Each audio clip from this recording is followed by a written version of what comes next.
I'm going to do a video on every team's perspective, so make sure you're subscribed for that. But as for the Spurs, I like this move quite a bit.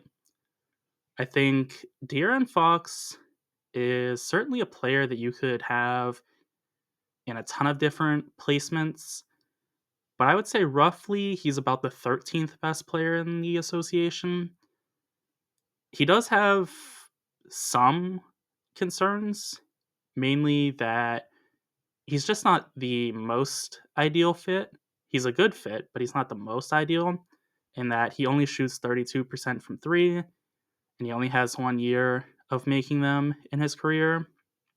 So, he might clog up things a little bit sometimes, but as a pick and roll partner for Wemby, it's going to be glorious because, Fox has a relentless motor. He's super fast and, he can attack the rim as well as anybody.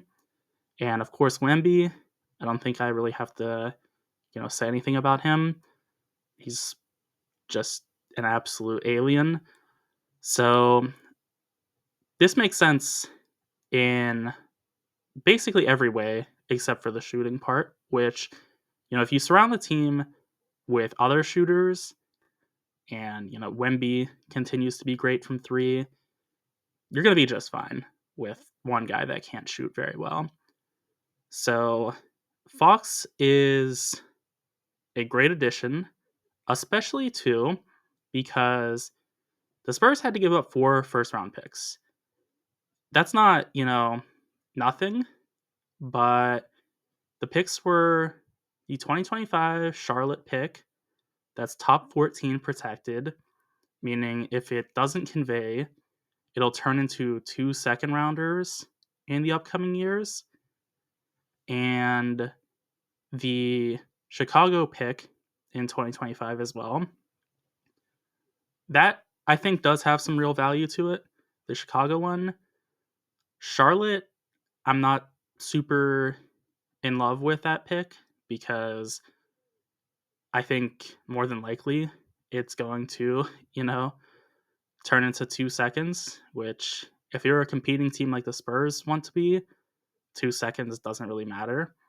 And additionally, if somehow Charlotte turns it around and they, make that pick a conveying pick, it's going to be a not so valuable pick. So, no matter what, I think that is not a great asset. And the 2027 San Antonio Spurs first, I don't think carries a lot of value because I think by then Wemby is, going to be even better probably than he currently is, which is terrifying because he's already, arguably a top 5 player in the league. And, there's going to be, of course, the dynamic of Fox and him. I'm sure other players are going to want to play for the Spurs now. So I don't think a ton of value.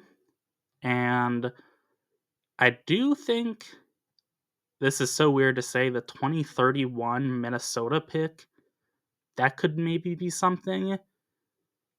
It's, so hard to project that far ahead. But if, Edwards wants out, that's going to be really something perhaps. If, the team just kind of becomes middling because they can't surround a great team around Edwards because they don't really have a lot of, money and they don't have a desire to get into the luxury tax.